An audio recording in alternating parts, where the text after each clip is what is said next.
Hi అండి, అందరికీ రాఖీ శుభాకాంక్షలు అండి. ఇదైతే నిన్న రాఖీ పండగ కదా, అప్పటి వీడియో అండి నిన్నటిది. మామూలుగా అయితే నేను అనుకోలేదు మా అన్న వాళ్ళు మా ఇంటికి వస్తారని. రాఖీ కట్టించుకోవడానికి వచ్చారండి, ఇద్దరు అన్న వాళ్ళు వచ్చారు. నాకైతే ముగ్గురు అన్న వాళ్ళు, నేను ఒక్కదాన్నండి. ఒక అన్న అయితే హైదరాబాద్లో ఉన్నాడు. నేను డ్యూటీకి వెళ్ళిపోయానండి. వచ్చి నాకు ఫోన్ చేశారు, ఎక్కడున్నావమ్మా అని. డ్యూటీలో ఉన్నానన్నా అంటే, నేను ఇంటికి వచ్చానమ్మా రా అని చెప్పారు.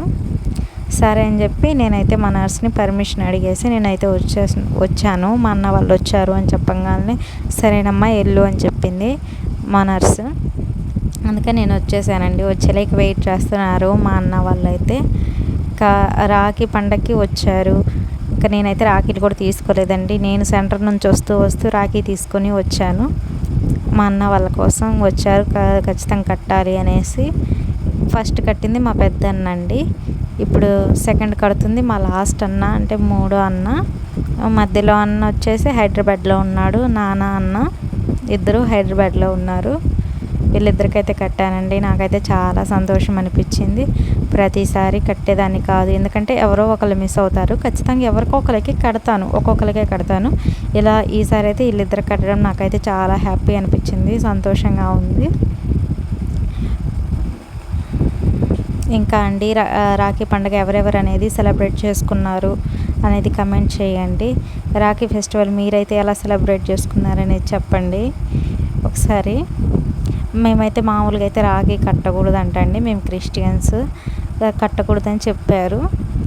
కానీ ఇప్పుడు మామూలుగా అన్న వాళ్ళు వచ్చారు, ఈసారి కట్టాలి అని చెప్పేసి కట్టాను నేను. మామూలుగా మా హస్బెండ్కి వచ్చేసి మా వేరే వాళ్ళ చెల్లి, అంటే వరుసగా చెల్లి అవుతుందండి, కజిన్ కట్టారు. మార్నింగ్ ఇచ్చి కట్టారు. ఆయన కూడా ఒప్పుకోలేదు మామూలుగా అయితే, కానీ బలవంతంగా కట్టేసి వెళ్ళింది.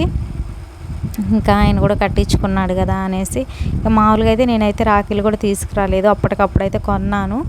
వాళ్ళ కోసం వచ్చి ఉన్నారని చెప్పేసి వాళ్ళ కోసం కొన్నాను. అందుకేనండి రెడీ కూడా అవ్వలేదు.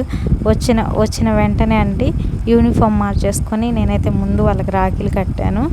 ఇంకా ఆ తర్వాత వచ్చేసి నేనైతే మోతీచూరి లడ్డు చేద్దామని చేశానండి. యూట్యూబ్లో చూశాను నేను, మామూలుగా అది చేశాను. నేను నా ఫ్రెండ్ కలిసి చేసాము. తను వచ్చేసి నా ఫ్రెండ్ అండి. అమ్మాయి దగ్గరే బాబుని వదిలిపెడతాను నేను. మామూలుగా బాగానే చూసుకుంటుందండి. నేను ఎప్పుడు చెప్తుంటాను కదా, బాబుని మా ఫ్రెండ్ దగ్గర వదిలిపెట్టి డ్యూటీకి వెళ్తానని. ఈ అమ్మాయేనండి బాగా చూసుకుంటుంది నేను వచ్చేదాకా. ఇంకా మోతీచూరి లడ్డు అయితే ఆల్మోస్ట్ బాగానే కుదిరిందండి. ఇంకా కొంచెం పాకం వచ్చి ఉంటే బాగుండు అనిపించింది. పాకం అయితే సరిగా రాలేదని చెప్పింది మా ఫ్రెండు. అందులో అయితే ఏమీ వేయలేదు, జీడిపప్పు ఒకటే డెకరేషన్ కోసము. అది కూడా మాకైతే ఓకే, టేస్ట్ అయితే ఓకేనండి. కాకపోతే ఇంకొంచెం పాకం వచ్చుంటే మనకి లడ్డు అనేది ముద్దలాగా బాగా వచ్చేది. ఆ రెసిపీ అనేది నేను ఈసారి అయితే మీకు షేర్ చేస్తాను. ఎలా ఉంది ఏంటి, మీరు ఎవరైనా కావాలని కమెంట్ పెడితే నేనైతే షేర్ చేస్తాను. నేను వీడియో తీస్తున్నానని అమ్మాయి ఫేస్ తిప్పుకుంటుందండి. మా ఫ్రెండ్కి అలా వీడియోలో కనిపించడం తనకి ఇష్టం ఉండదు. అలాగండి. ఇంకా ఆ లడ్డు అయితే ఆల్మోస్ట్ కుదిరింది, నాకైతే నచ్చింది. కాకపోతే లడ్డులాగా లేదండి, విడిపోతుంది. ఇంకా ఆ అమ్మాయి అదే చెప్పుకొని నవ్వుకుంటున్నాం మేము. లడ్డు కానీ విడిపోతే పూర్తిగా స్పూన్తో తినేసేయొచ్చులే, ఏం కాదులే, ఒక బౌల్లో వేసుకొని అని చెప్పుకుంటున్నాము. చాలా హ్యాపీగా సంతోషంగా చేసుకున్నామండి. ఖాళీ ఉన్న టైంలో మేమైతే ఇలాగే ఒక ప్రయోగాలు చేస్తాము.